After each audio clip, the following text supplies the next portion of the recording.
estabelece um regime equilibrado que confere ao concessionário direitos sociais para garantir a qualidade econômica do contrato e, ao mesmo tempo, que impõe deveres rígidos ao concessionário para assegurar a continuidade, qualidade e eficiência do serviço prestado à população.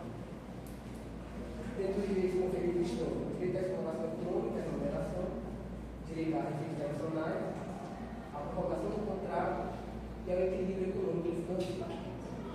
Além disso, no artigo 21 da lei de concessão, temos deveres como serviço adequado, o dever da continuidade, o dever da qualidade e a gestão do bem.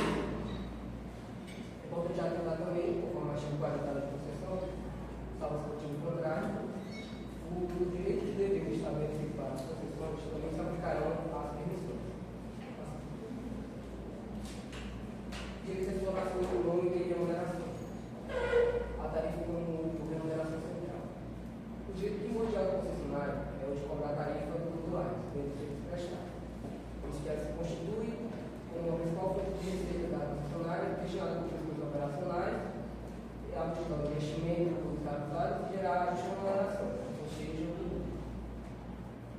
acordo com a jurisprudência atual, a natureza justa da tarifa é de preço público e não de taxa, por sua cobrança decorre de uma relação contratual e voluntária. Ou seja, o usuário do serviço prestado pela concessionária paga apenas se utilizar o trabalho levado por ela. Ademais, é importante ressaltar que a direito da remuneração é temperado pelo princípio da modicidade, ou seja, existe que as tarifas tenham um nível acessível à população, além de procurar evitar o enriquecimento ilícito da concessionária e manter o dever do serviço adequado. Aqui temos o direito aos requisitos adicionais.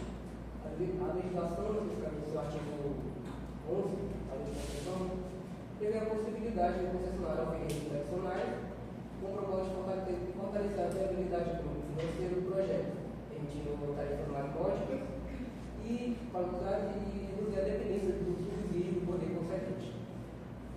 Aqui no contexto da lei de concessão, né, artigo 11, no atendimento às peculiaridades de cada serviço público, poderá o poder concedente prever em favor da concessionária, mediante a licitação, a possibilidade de outras fontes provenientes de receitas alternativas, complementares, acessórias ou de projetos associados, com ou sem exclusividade. Isso vai favorecer a modicidade das tarifas. E como exemplo, temos painéis rodoviários, não tem muito por aqui, né, mas as conhecidas como São Paulo, a rodovia se concedido, né? É muito comum colocar esses outdoors para um meio de renda extra, além da tarifa exigida no hospedagem. Também em estações de transporte público, como de metrô, aeroporto, é muito comum ter esses quiosques e condimentos que são oferecidos a vendedores. Colocar isso aí no empreendimento. Além disso, é comum nos aeroportos a alocação de hangares para oferir a outras receitas. Devido à prorrogação do contrato. Existem dois tipos de meios de prorrogação. A prorrogação ordinária, que é prevista no contrato de concessão, onde a extensão do prazo da vigência pelo estabelecimento de participação em contrato de concessão, para que seja efetivado, o concessionário deve ter uma série de requisitos de desempenho e regularidade ao longo da execução do contrato. Prorrogação antecipada. A prorrogação antecipada é um instrumento de renegociação do contrato ainda em curso, geralmente condicionado à obrigação do concessionário realizar novos investimentos não previstos originalmente.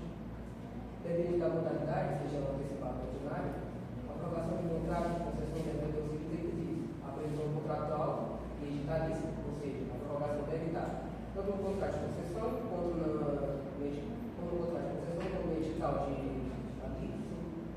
licitação.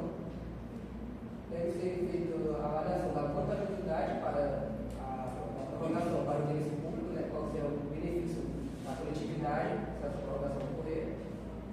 Verificar todas as cláusulas e obrigações que foram implementadas e a justificativa de motivação dessa prorrogação, né, feita através de perícias e relatórios técnicos. Direito ao reequilíbrio econômico e financeiro. O direito ao reequilíbrio econômico e financeiro, no contrato, é a principal garantia oferecida ao parceiro privado e a presentuar que viabiliza o investimento particular em serviços públicos. O direito a ser publicado em relação original entre os encargos da concessionária, se a obrigação seja preservada, através de mecanismos contratuais ao longo de toda a vigência do contrato. Se o contratuais são o reajuste e a revisão. O reajuste é aquele fato que anualmente é reajuste inflacionário. E a revisão ela vai acontecer de uma maneira mais profunda na renegociação das tarifas. Condição necessária quando a elevação final do contrato é ter estabilidade para o extraordinário, previsível, seria a teoria da revisão. Por ato do poder público, que onera especificamente o contrato, o fato do príncipe, ou por fatores administrativos. Nos casos que ocorre a revisão, temos o fato do príncipe, onde um ato estatal não sendo feito pelo poder concedente é realizado, como a criação de um novo imposto nacional que impacta o custo operacional. Por exemplo, algum imposto que aumente o preço do derivado de petróleo, né? Provavelmente aquelas rodovias, né, não tem um aumento do seu custo de operação. Deve ter uma avaliação do contrato do pagamento das tarifas. Fala da administração, o ato do concedente, quando ele impede o contrato, que vai relacionar, pode ser tratado como a desapropriação de bens necessários, a expansão do governo, e a teoria da revisão. Extraordinário, e externo, acho que vai ser profundamente logrado, no caso fortuito ou força maior.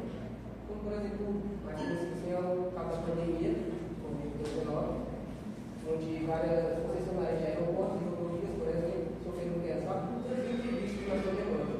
Deve dar um legislativo e direitinho para evitar o colapso financeiro dos projetos contratuais. E os serviços concessionários agora, conforme as concessões, estamos no artigo 31, envolve 8 tópicos para isso. O que é concessionário? Está serviço adequado, normalmente já falei, na norma técnica aplicável e tem como contrato. Mantém o inventário, registro dos bens vinculados à concessão, prestar conta da gestão do serviço a poder concedente ao titular que tem definido o contrato, cumprir e fazer cumprir as normas de serviço e as cláusulas contratuais da concessão, permitir ao encarregado da fiscalização livre acesso em qualquer época às obras, aos equipamentos e à instalação técnica de serviço, bem como o registro da contabilidade. Promover desapropriação e constituir servidores autorizados pelo poder concedente, conforme o digital, de legislação e no contrato.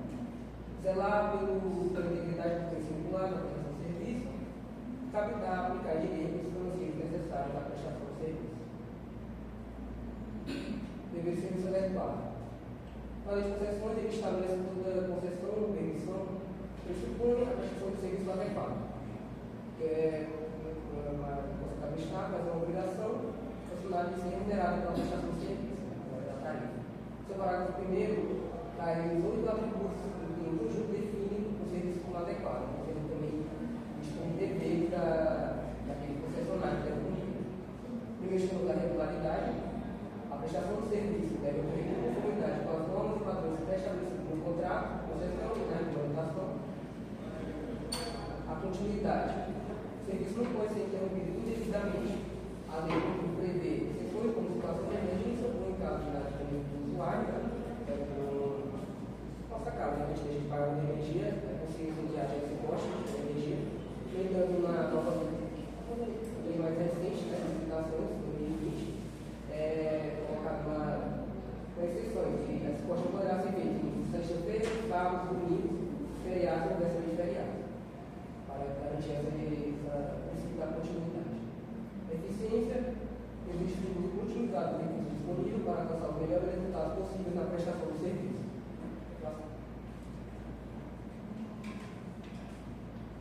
Segurança, o serviço deve ser prestado de forma a não oferecer risco da integridade física dos usuários e a da coletividade. A atualidade. A atualidade compreende a modernidade das técnicas, que certamente uma direcionamento básico concedido, né, um ente privado, deve sempre se comprometer e manter a infraestrutura dessa empresa atualizada e moderna. Generalidade, também conhecido como princípio da universalidade, determina que o serviço deve ser acessível a todos os usuários, principalmente a abrangência da concessão, sem qualquer tipo de discriminação, por ter a sua prestação. A concessionária sempre o suporte deve tratar os usuários com qualidade e respeito. E a modicidade das tarifas, como eu já falei anteriormente, o valor das tarifas dos entes privados deve ser sempre acessível ao usuário, através de valores justos e razoáveis.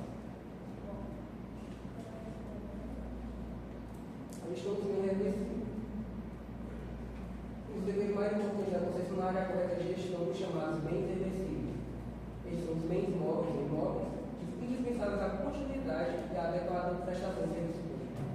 Ao final do contrato de concessão, esse bem são transferidos, ou seja, investidos para o patrimônio do poder concedente, garantindo que o serviço não seja interrompido e que o próximo operador, o patrimônio do Estado, possa assumir a prestação de serviço que é maior que a causa. Aqui na leitura da lei, no artigo 23, inclui que a cláusula irá ter cláusulas reversíveis, cláusulas essenciais do contrato de concessão. No artigo 25, no parágrafo 1º, fala que esta concessão retorna ao poder concedente todos os irreversíveis direitos e privilégios concedidos ao concessionário como previsto no edital estabelecido no contrato. Aqui também fala das obrigações quanto ao bem irreversível, como a devida manutenção, conservar os bens em bom estado e fazer as adaptações necessárias durante a vigência do contrato, conforme a necessidade da atualidade. Punibilidade do descumprimento das obrigações. Para o de interesse público, o Estado não tem apenas o poder, mas o dever de fiscalizar e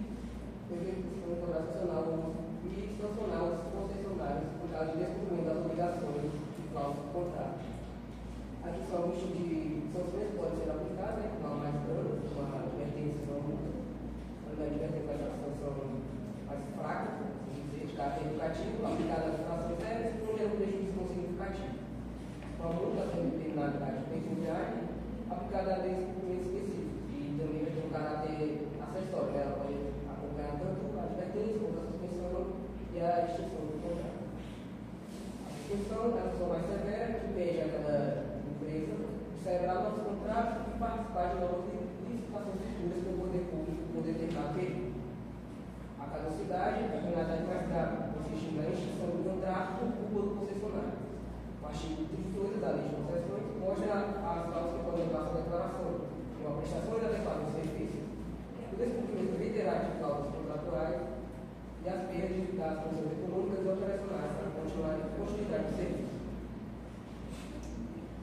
Aqui temos a questão da causa grave, considerando o processo de licenciamento ambiental, a norma geral de legislação, votação, serviços e obras públicas, e a disposição legais sobre parcerias públicas privadas, contratos de concessões de serviço público, julgo próximo.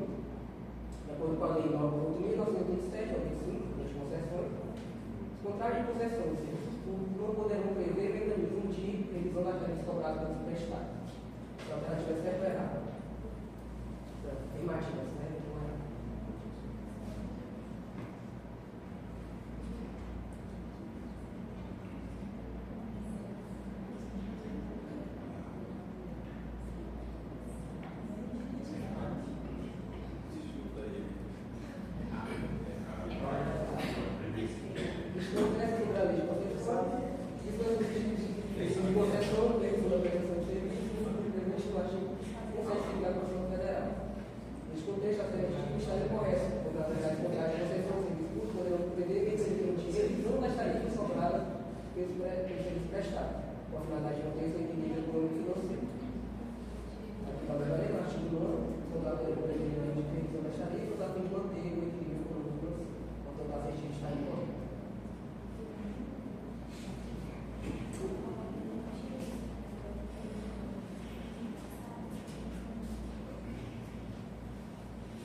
Sobre a extinção dos contratos, as principais formas de extinção dos contratos de concessão e permissão do serviço público. Bom, o que são os contratos de concessão e permissão? Os contratos de concessão e permissão são instrumentos utilizados pelo Estado para delegar a prestação de serviços públicos a particulares, como transporte, saneamento e energia, como foi falado anteriormente. Esses contratos são regidos por normas específicas e visam garantir a continuidade e qualidade do serviço público. No entanto, pode existir por várias razões, como o término do prazo, descumprimento ou interesse público. Eu vou falar sobre as principais formas e embaixo eu vou colocar um exemplo para ficar mais fácil de compreensão. Bom, o término do prazo contratual nada mais é aquela forma mais simples de extinção e o término do prazo previsto no contrato. Isso ocorre quando o contrato é cumprido até o fim do tempo estipulado, sem necessidade de renovação ou serviço pode ser licitado, normalmente ser retomado pelo Estado. Um exemplo disso é a Prefeitura concede a uma empresa o serviço de transporte público por 10 anos. Ao final do ano, o contrato se encerra automaticamente. Já a incapação está listada no interesse público, artigo 38 do inciso 2 da Lei 8.987 de 95, que diz que a incapação ocorre quando o Estado decide retomar o serviço por motivos de interesse público. Isso acontece por razões estratégicas, sociais ou técnicas. Para isso, é necessário um decreto formal e o pagamento de indenização pelos investimentos feitos e não amortizados. Um exemplo bem prático aqui é o governo estadual decide encampar o serviço de abastecimento de água, antes feito por uma empresa privada, para integrar com o plano estadual de saneamento básico. Já a caducidade é o inadimplemento do concessionário. Está listado no artigo 38, inciso 2 da Lei 8.987 de 95. A caducidade é a extinção do contrato público da concessionária. Isso ocorre quando a empresa comete infrações graves, como interromper o serviço, descumprir padrões de qualidade ou abandonar obrigações contratuais. A caducidade é declarada por um ato do poder público após o processo administrativo em defesa da empresa. Um exemplo referente à caducidade é uma empresa que administra um pedágio. Quando ela deixa de realizar a manutenção da estrada e não cumpre as cláusulas contratuais, ela coloca em risco a segurança dos usuários. Então, o Estado pode declarar a caducidade desse contrato. A rescisão judicial, que é o descumprimento do desequilíbrio. A rescisão judicial ocorre quando uma das partes, o Estado ou a concessionária, ela entra com ação na justiça para encerrar o contrato por causa de descumprimento grave ou desequilíbrio econômico-financeiro. O juiz analisa o caso para determinar a extinção do contrato com ou sem indenização. A concessionária de coleta de lixo, ela alega que o município deixou de pagar as parcelas contratuais por vários meses. A empresa entra na justiça e consegue rescindir o contrato por inadimplemento do poder público. A anulação é o vício da legalidade. A anulação ocorre quando se comprova que o contrato foi celebrado com algum vício legal, como ausência de licitação, fraude ou incompetência da autoridade. O contrato é considerado nulo desde a origem. Se a empresa agiu de boa fé, ela pode ser indenizada pelos prejuízos. Descobre-se que o contrato de concessão de iluminação pública ele foi firmado sem licitação, beneficiando a empresa ligada a servidores municipais. Nesse caso, o contrato pode ser anulado por ilegalidade. Já a última forma de extinção citada fala sobre a falência do concessionário, que diz que quando a empresa concessionária entra em falência, perde sua capacidade de prestar o serviço público de forma adequada, isso leva à extinção automática do contrato. O Estado deve assumir o serviço temporariamente e abrir uma nova licitação. Um exemplo básico disso é a empresa responsável pela coleta de esgoto na cidade. Ela entra em falência e não consegue mais operar.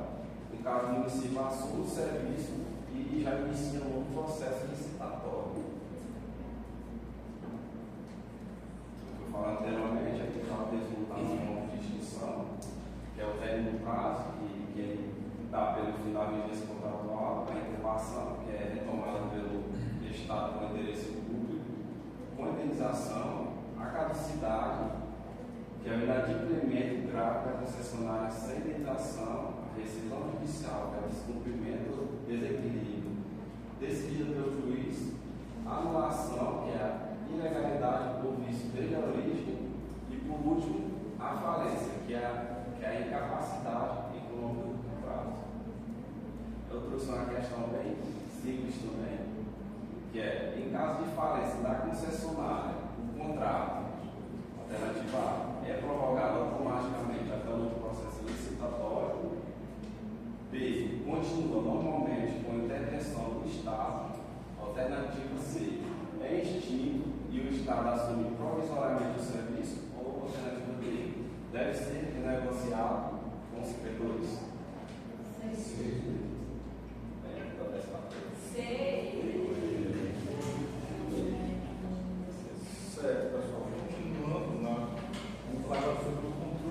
fiscalização.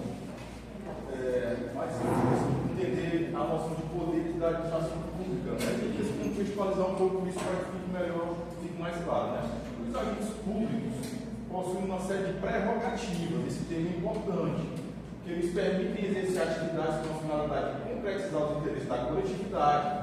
Tais prerrogativas decorrem do princípio da supremacia do interesse público, constituído chamados poderes administrativos. E aí nós temos aqui um pouco do que a doutrina diz.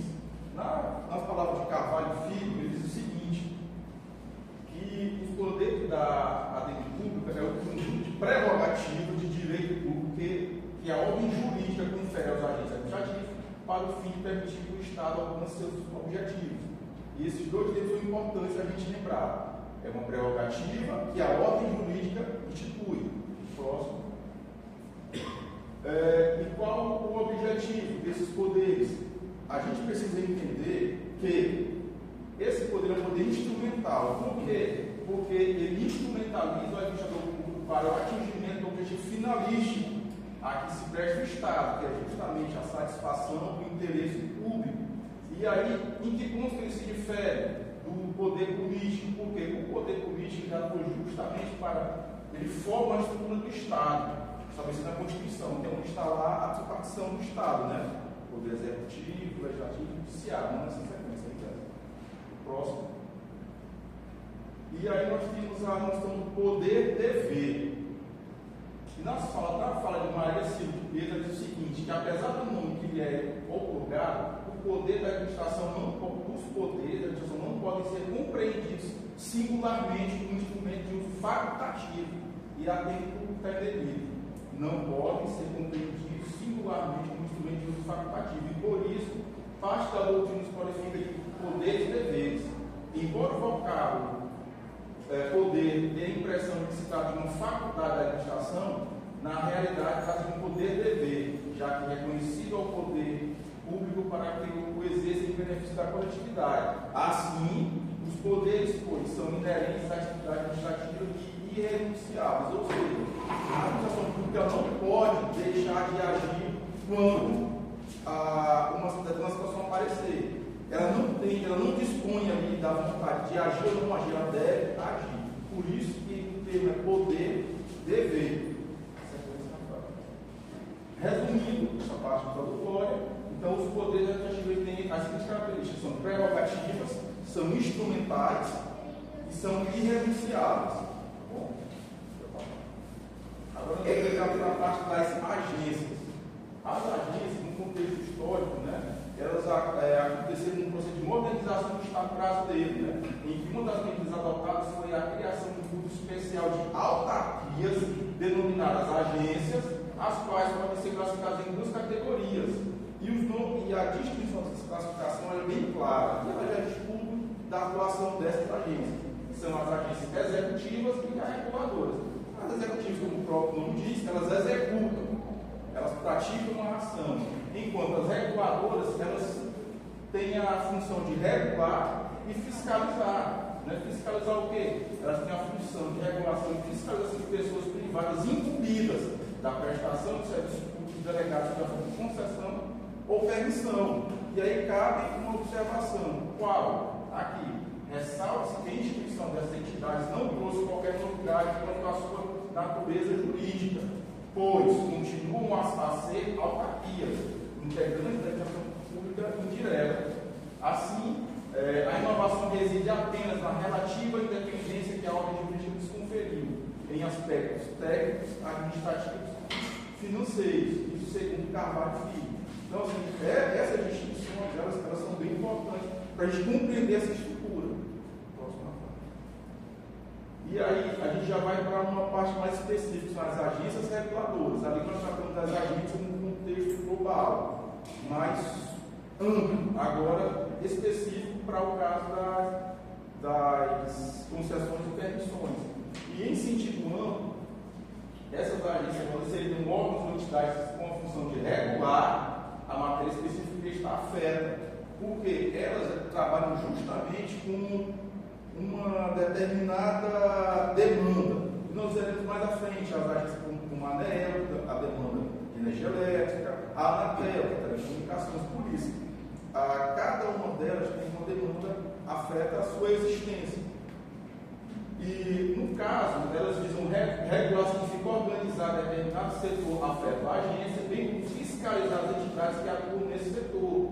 Né? E aí nós tivemos, para isso, nós tivemos um problema de desestatização, que o Lázaro já apresentou um pouco, que ele precisava fiscalizar, regular e normatizar. Contudo, não era apenas isso, mas justamente reduzir gastos e buscar uma maior eficiência na execução de cada atividades.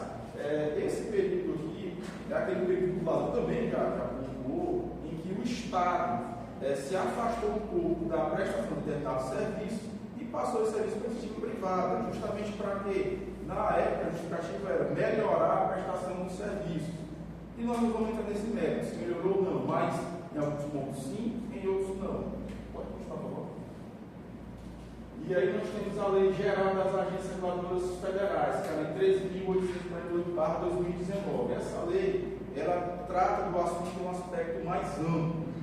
Ela é a base para as demais leis que criam as agências específicas, como a ANEEL, a Anatel, a Anvisa e dentre outras. E o que acontece? No artigo 3º, ela começa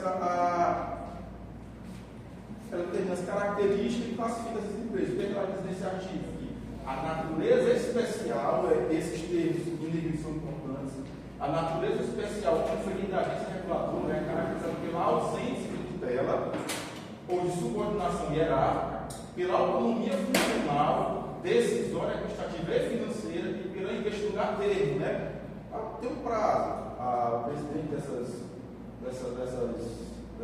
agências, eles têm um prazo de uma espécie de mandato para eles cumprirem.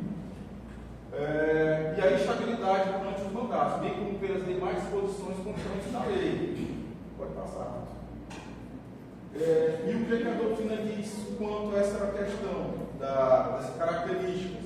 Que segundo Marcelo Alexandre Vicente de Paula, autarquias instituídas sob regime especial para atuação técnica na regulação de um setor específico de atividade econômica ou de um determinado serviço público, ou na intervenção em relações jurídicas concernentes às atividades que devem exercer suas atividades com autonomia perante o Poder Executivo e com imparcialidade perante as partes interessadas, no caso do Estado, os agentes reguladores e a sociedade. Então, assim, o que a doutrina fez foi simplesmente dar um texto um pouco mais rebuscado por parte de terceiro da efeito da lei, né?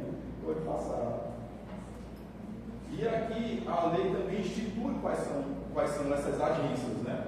E a gente vai destacar 3, que são aquelas que estão mais assim ao nosso alcance, que a gente vê mais falando nos noticiários, que é a ANEEL, que é a Agência Nacional de Energia Elétrica, a Agência Nacional de Telecomunicações, a Anatel, e a Anvisa, que é a Agência Nacional de Sanitário, que ela ficou bastante conhecida, ou foi bem mais exposta no período pandêmico, né? Porque toda e qualquer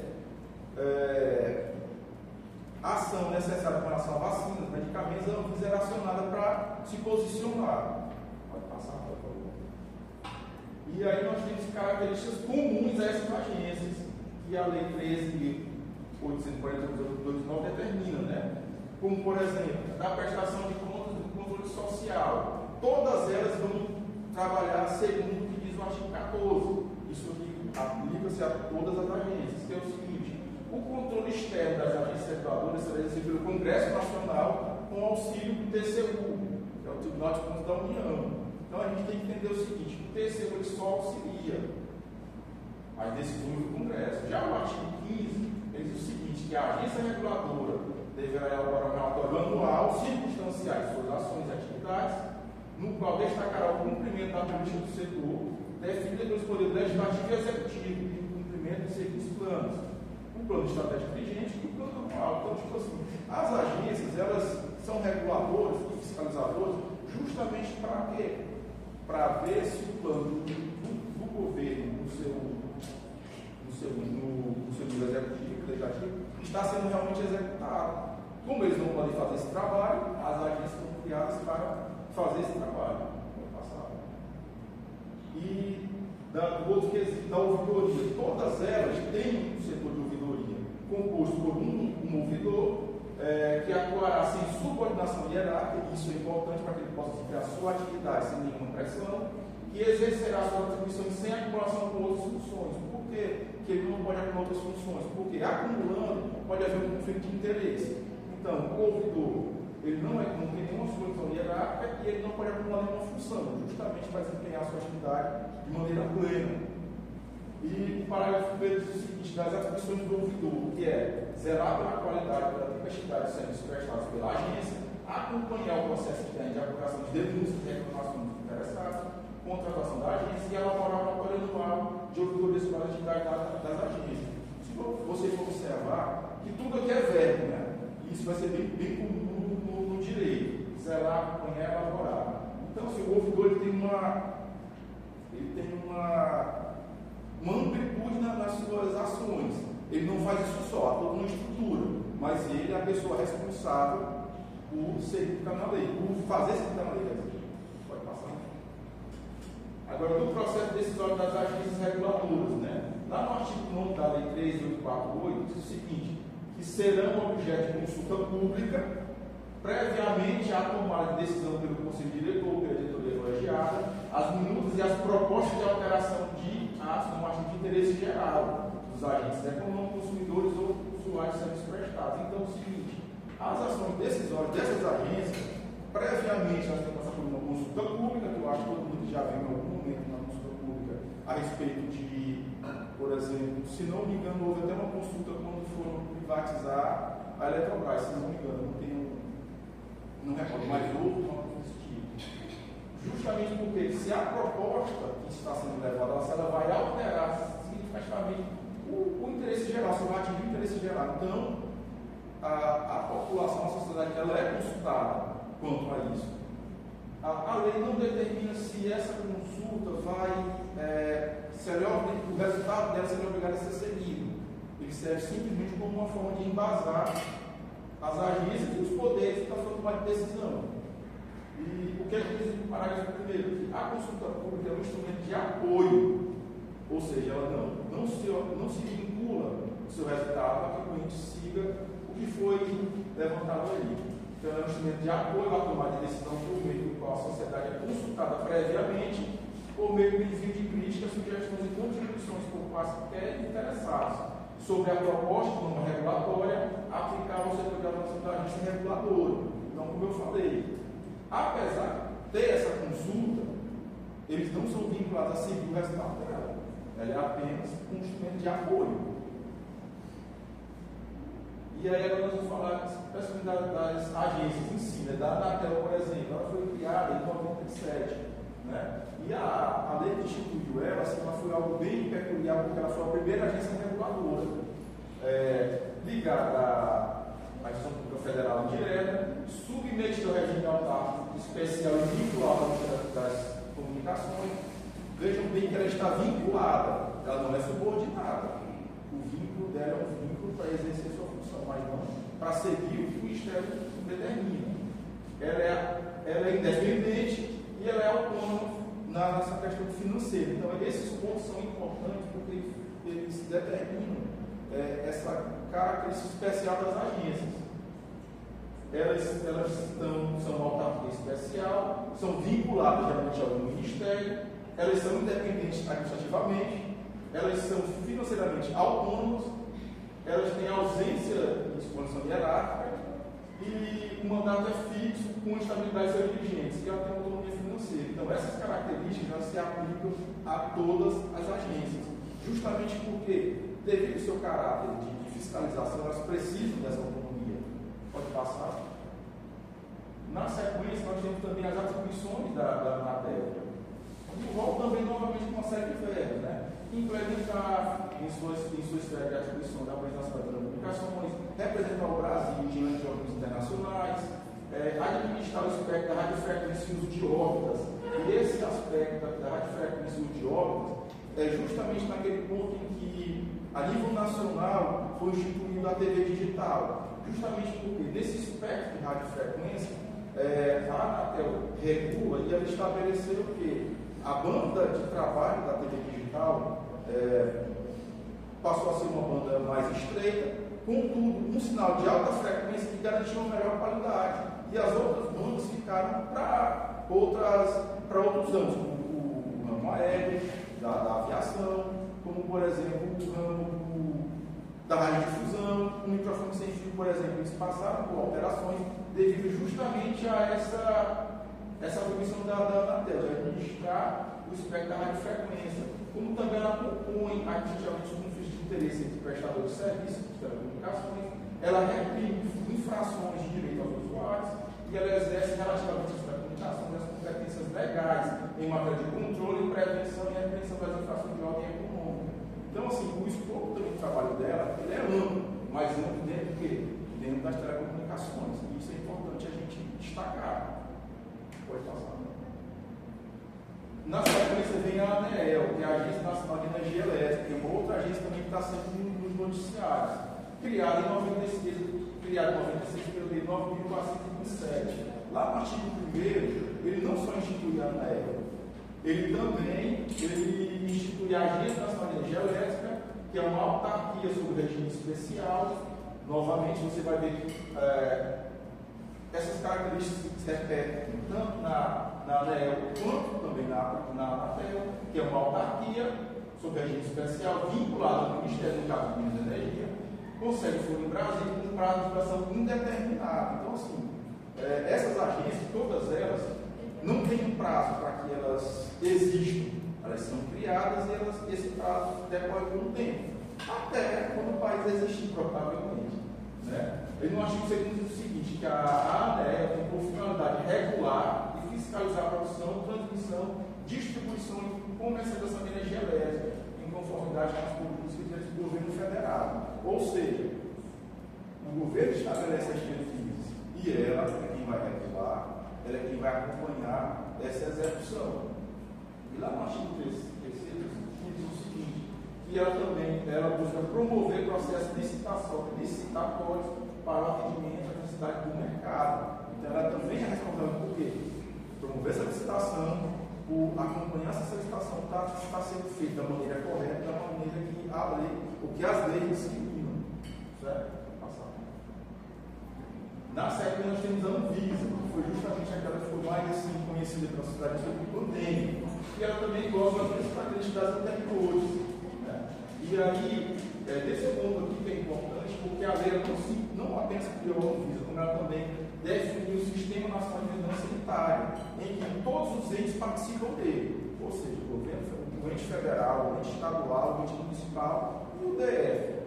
E aí sim, também criou a Agência Nacional de Vigilância Sanitária, que foi a Anvisa, né? Aí o que é que diz o artigo 2 da referida lei? Compete à União, no âmbito do Sistema Nacional de Vigilância Sanitária, definir a política nacional de vigilância sanitária, normatizar, controlar e fiscalizar produtos, substâncias e serviços de interesse para a saúde. E aí foi nesse ponto aqui, onde no período pandêmico, concentrou toda aquela briga em que municípios queriam comprar medicação para aplicar, distribuir para os seus cidadãos, e o STF vinha e bloqueava. Por quê? A lei estabelece justamente competência da União. E aí ficou nessa briga que confundiu todo mundo. Mas a lei também é clara. Ela é bem clara. Pode passar.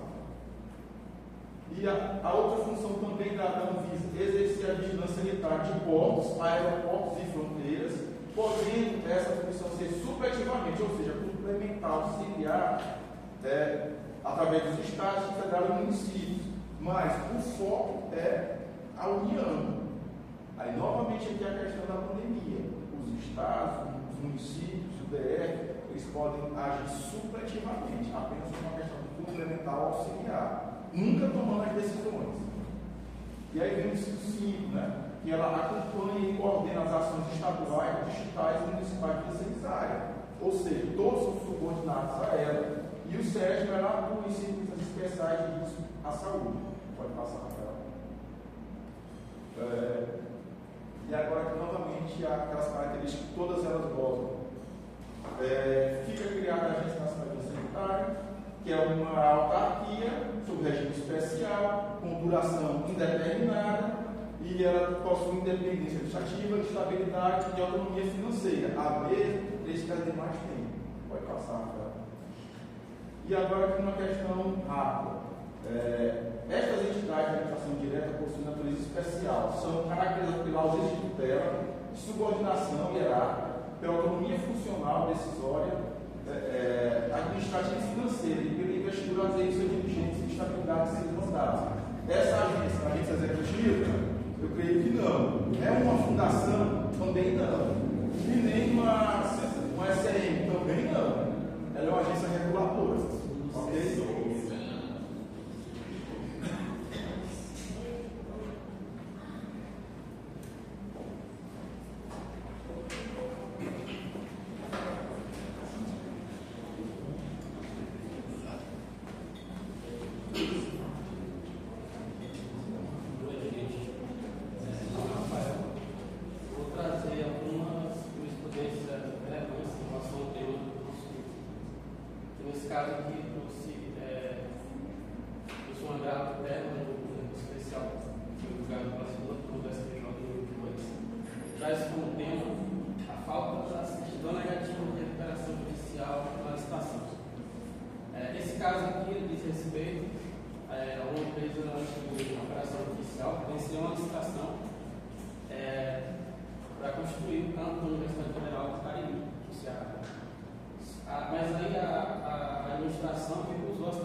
Que a empresa tem de apresentar essa certidão negativa como requisito para ser qualificado para exercer esse contrato.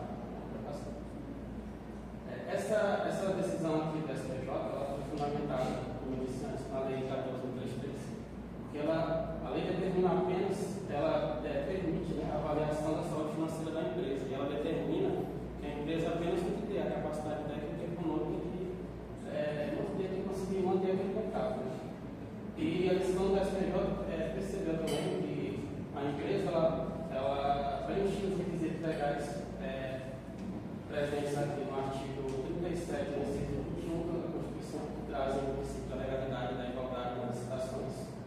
E também constatou que a administração ela não respeitou o princípio da legalidade administrativa, né, que determina que a administração não pode criar restrições não previstas na lei.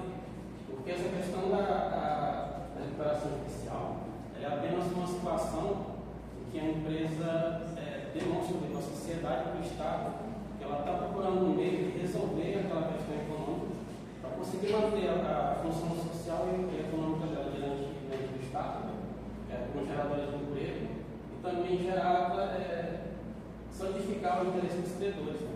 Porque a recuperação judicial apenas vai demonstrar isso para que o Estado consiga fazer com que essa empresa siga com essa licitação.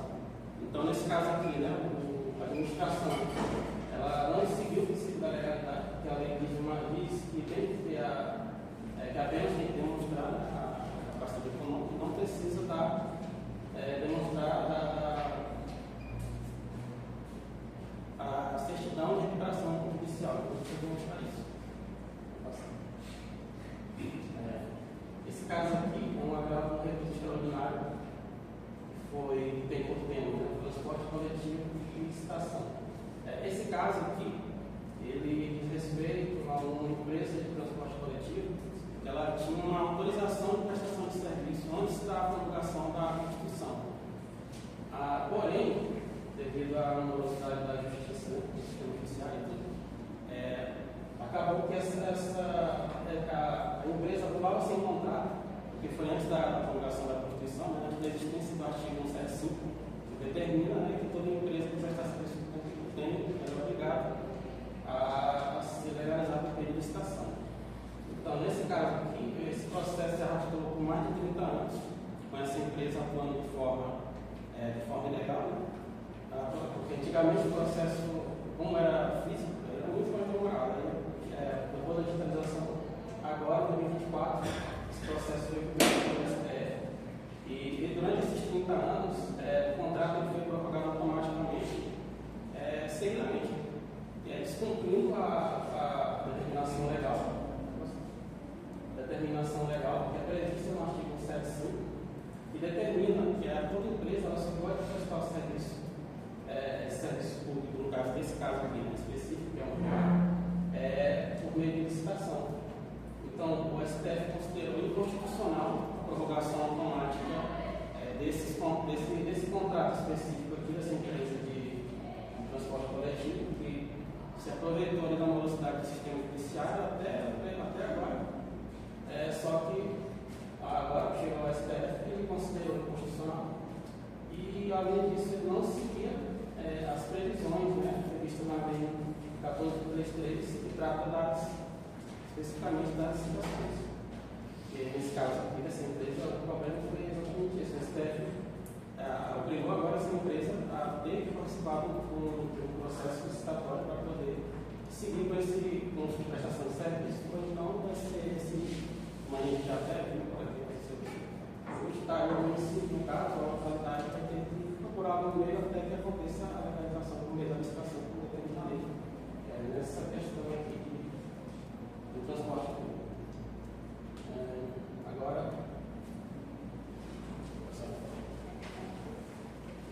Depois de ter sido trabalhado todo o assunto de concessões e permissões, eu coloquei aqui um caso prático de uma concessão. No caso aqui, a concessão da rodovia BR-63, que liga o trecho entre Sinop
custo de operação e manutenção para o poder público, geração de empregos locais durante as obras. A gente pode avaliar um caso assim, um pouco contrário, assim, quanto muda o comércio de uma cidade, né? No caso, caiu a ponte do Estreito, o quanto que mudou, não só daquela cidade, mas de toda aquela região, né? Então, assim, da mesma forma, a construção de uma via dessa.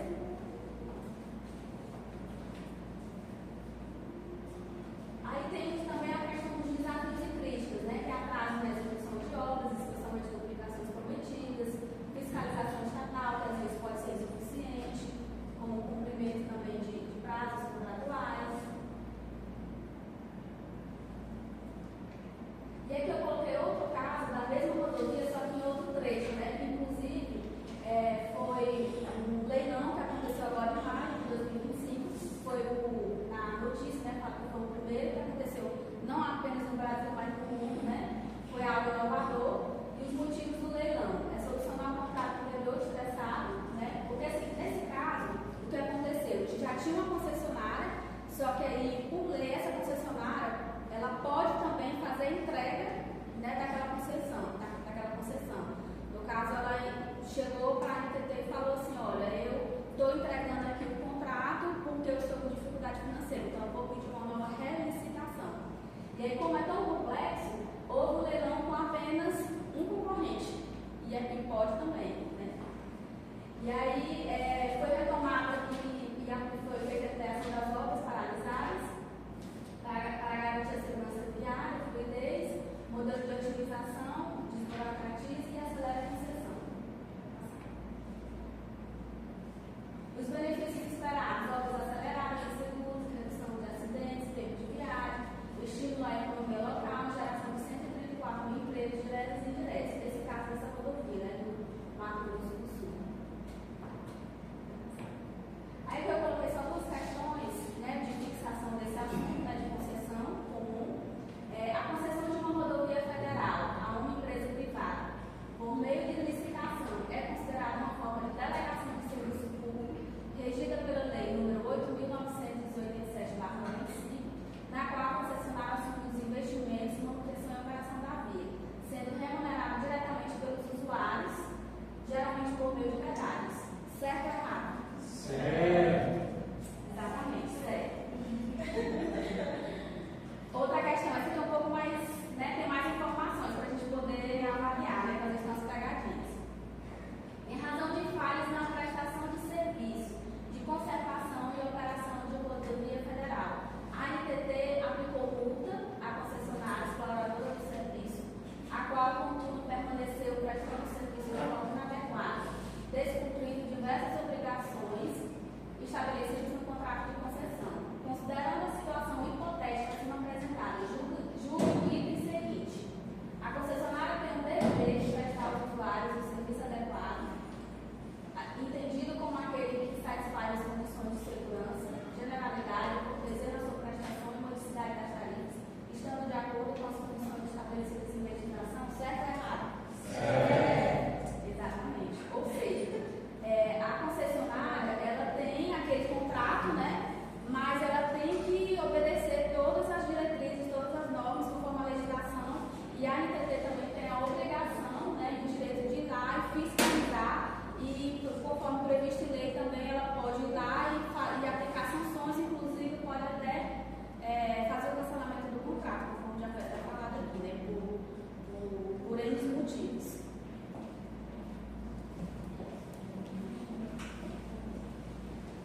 Boa noite, pessoal. Vou falar aqui sobre mais um estudo de caso, e mais especificamente o transporte coletivo municipal, com a nossa velha conhecida Ratrans. A Ratrans ela vem atuando aqui em Imperatriz no transporte desde 2016. Como é que ela conseguiu atuar? Foi através de uma concessão provisória, como o Matheus explicou bem. Foi uma situação que a Prefeitura de Imperatriz quebrou o contrato com a VBL, que era a antiga operadora, porque ela não estava prestando o serviço adequado. Ou seja, foi um caso de urgência, concessão provisória, uma situação de urgência. Ou seja, é um serviço que não pode parar. E aí concedeu a operação do transporte para a Ratrans, né, por uma questão provisória.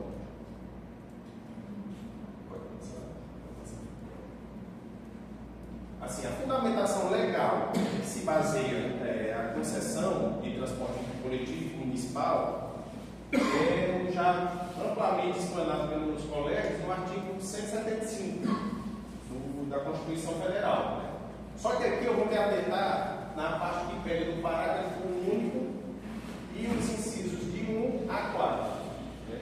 Aqui o parágrafo único fala: a lei disporá sobre o regime das empresas concessionárias e permissionárias de serviços públicos, o caráter especial do seu contrato e de sua prorrogação, bem como as condições de caducidade, fiscalização e rescisão da concessão ou permissão.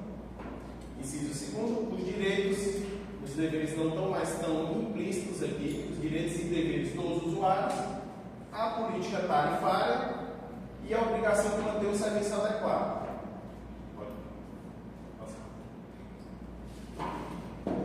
Vocês estão conseguindo chegar bem aqui? Não. Eu vou mandar aí no grupo, viu? Fique atento. É porque é o seguinte, a qualidade lá vem da Câmara Municipal, então a qualidade é boa, né? Do jeito de colocar assim, mas vou mandar aí no grupo. A lei. Tá bom. Pronto. Isso, pronto. Vamos lá. Aqui, pode ir, pastor. Não, subir. Isso. Aqui a lei ordinária, número 1654, de 2016, que dispõe justamente sobre essa concessão provisória para a exploração do transporte coletivo urbano do município Imperatriz e da outras providências. Pode ir, baixa aí. A gente vê que é uma lei bem concisa. Por quê? Justamente porque foi uma concessão provisória de urgência. Aí aqui fala, né, que o Poder Executivo autoriza a conceder título provisório à exploração do transporte, fala da questão do valor tarifário aqui, que na época era R$ 2,80, fala também da fiscalização que vai ser exercida pela CETRAN, né, Secretaria Municipal de Trânsito e Transporte, e fala da questão dos veículos, né, que serão vistoriados anualmente e não podem ultrapassar mais de 10 anos de vida útil. E aqui fala das disposições finais, né? A questão do prazo, de 12 meses, que foi bem explicado pelo pessoal. E após esses 12 meses teve um processo licitatório para a concessão definitiva e a Ratrans ganhou essa licitação. É o outro texto também pequeno aqui, por conta da qualidade lá da Câmara Municipal. Aí aqui trata dos direitos e deveres individuais.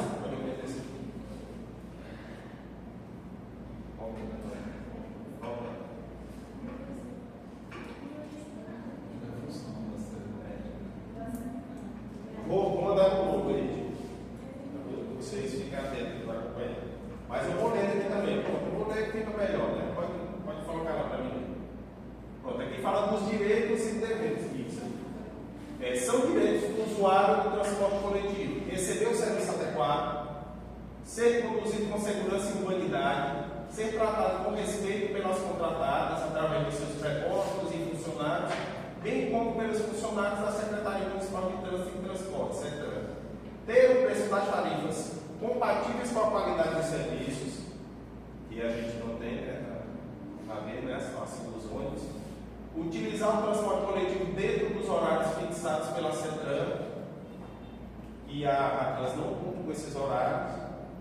Ter prioridade por ocasião do planejamento do sistema de tráfego nas vias públicas sobre o transporte individual, por meio de canaletas ou faixas exclusivas dos ônibus. Outro problema muito recorrente aqui, que não tem aquela via recuada para o ônibus entrar, né, e os passageiros entrarem. Só tem uma via que eu vi aqui, que é padronizada, que é a Bernardo Saião. Vocês veem, né, que tem um recuo ali, justamente para os passageiros entrarem com segurança. Ter à sua disposição, isso é interessante, o inciso 8º, ter serviço à sua disposição, no mínimo, em média, a 600 metros do respectivo local de origem. Onde você mora, aqui eu faço a pergunta, tem um ponto de ônibus a 600 metros? Não tem, às vezes você tem que andar quilômetros para pegar o ônibus. Né?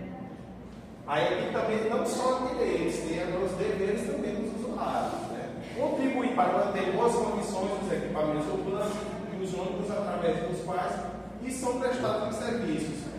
Ou seja, você não depredar,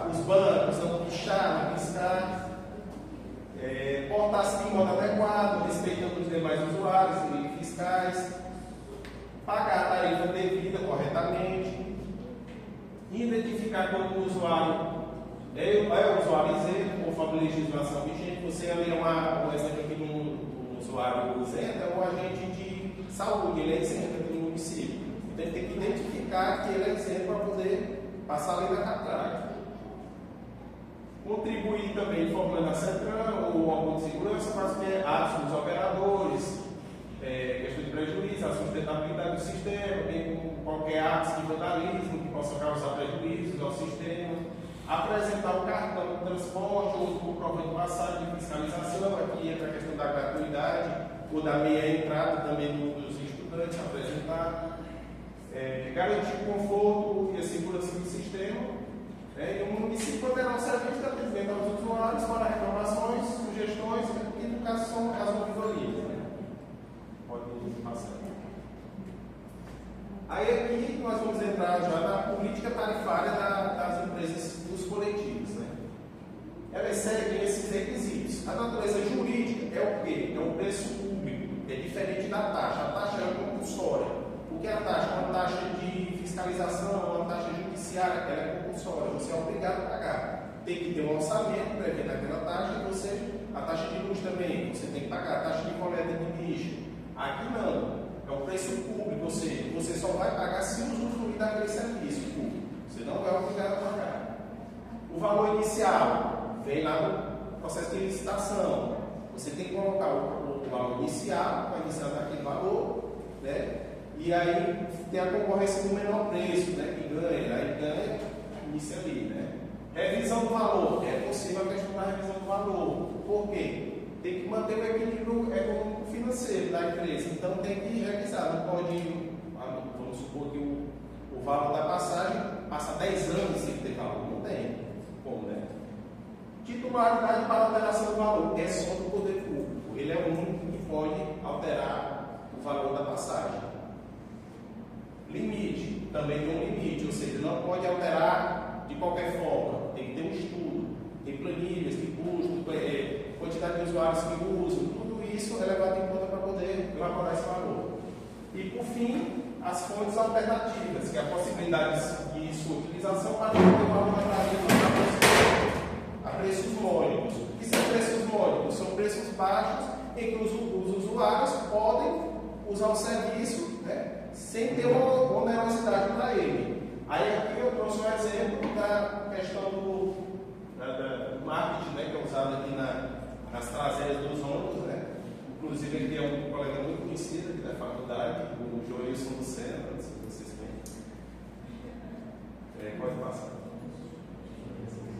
Pronto, aí aqui está o exemplo de como é feito a revisão do valor, da alteração. Eu trouxe um decreto aqui do prefeito, que ele muda e ele fala o motivo por que mudou o valor. Ele fala, considerando o congelamento da tarifa pública com R$ 1 reajuste nos últimos 48 meses, ou seja, 4 anos com aquele valor, ele muda a taxa aqui para R$ 4,75, para a questão dos serviços de linhas com extensão até 45 quilômetros, R$ 9,00 para os serviços de linhas com extensão entre 45,1 a 85 quilômetros e R$ 9,50 para linhas com extensão superior a 85 quilômetros.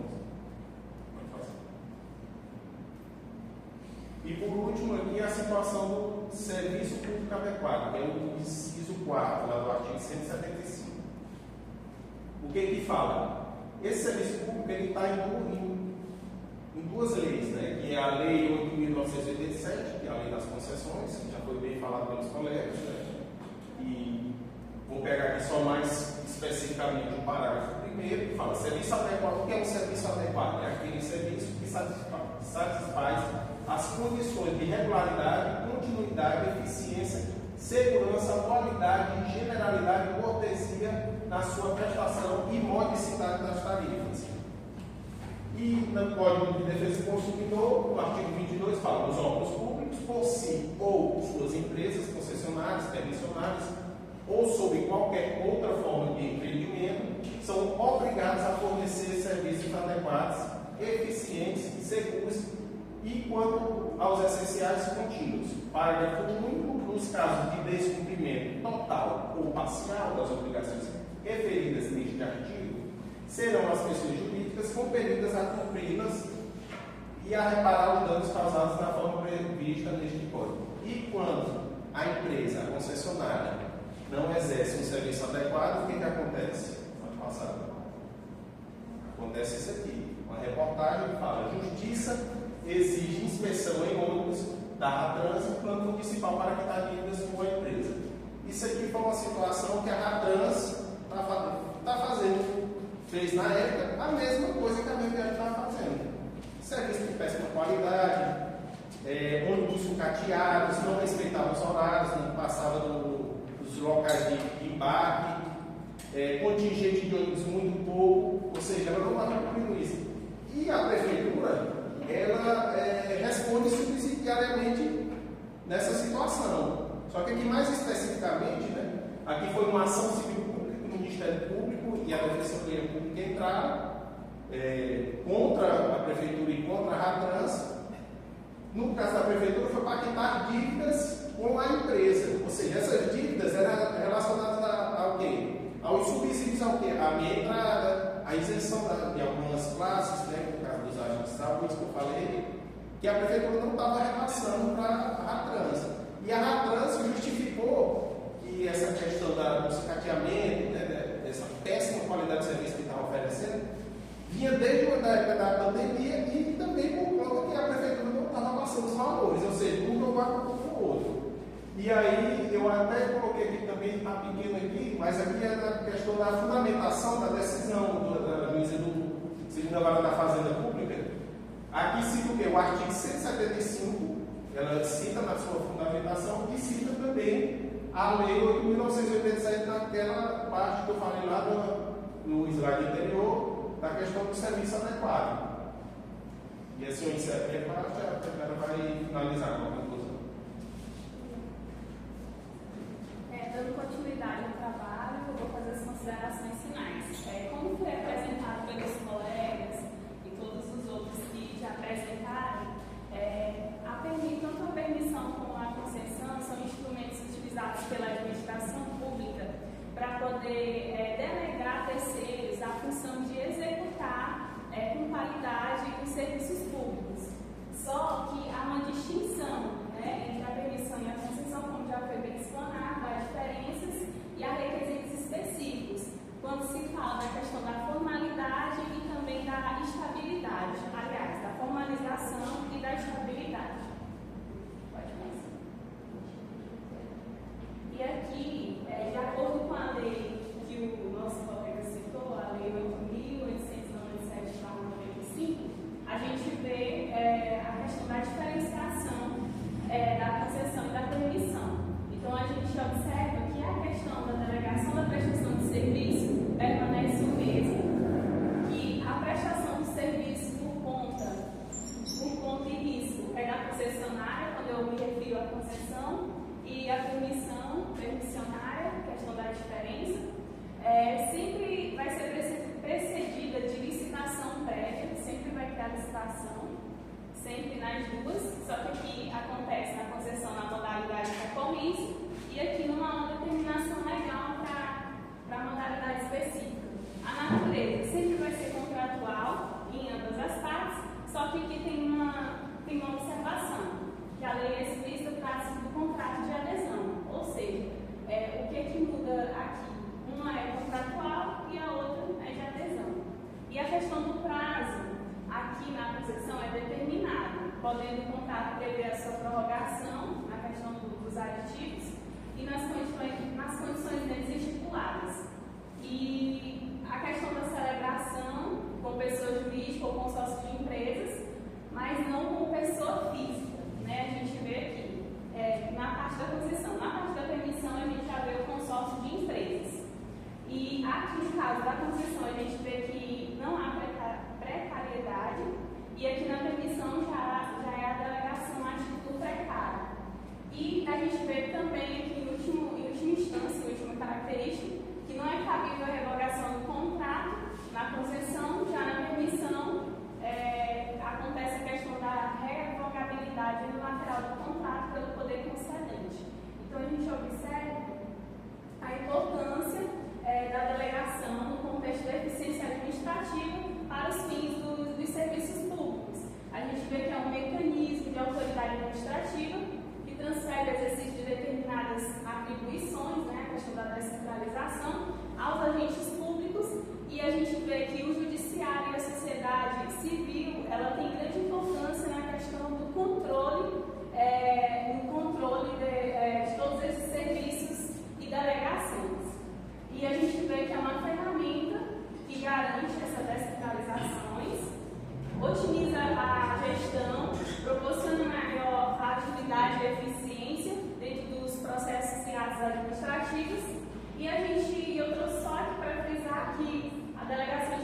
são programadas.